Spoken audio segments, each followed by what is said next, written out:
Bonjour à tous, donc moi ici ce que je vais faire c'est que je vais vous présenter rapidement comment est-ce qu'on peut créer une structure organisée avec Joomla et surtout comment on va pouvoir développer des applications en PHP ou en JavaScript via Ajax ou jQuery.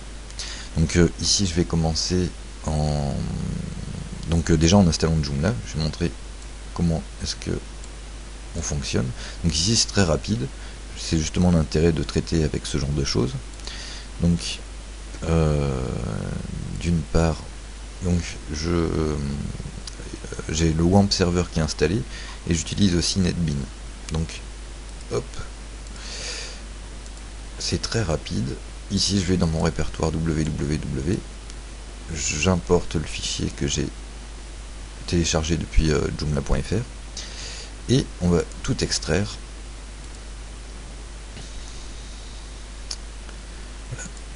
J'extrais tout et pendant ce temps là je vais nommer ma base de données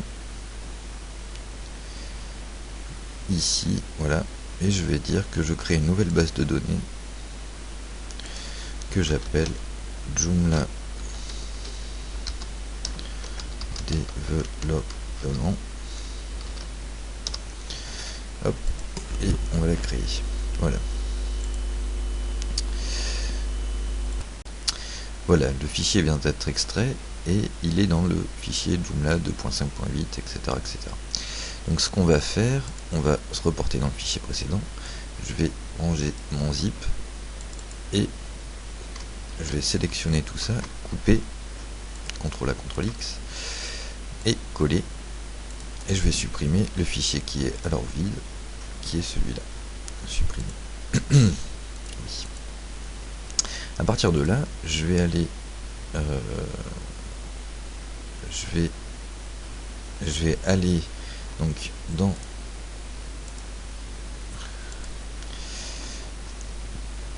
mon navigateur, j'ai tapé localhost et le programme d'installation va se charger. Donc je veux que ça soit en français. Suivant. Nom d'utilisateur, ici ça va être root, mot de passe, il n'y en a pas. Nom de la base de données, c'est celle que j'ai saisie, donc c'est Joomla développement. Et on va mettre JDev par exemple. Hop.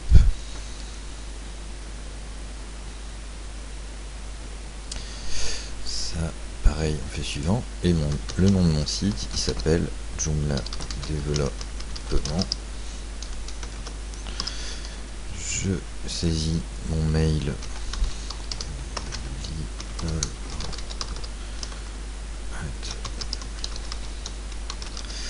va faire un mot de passe.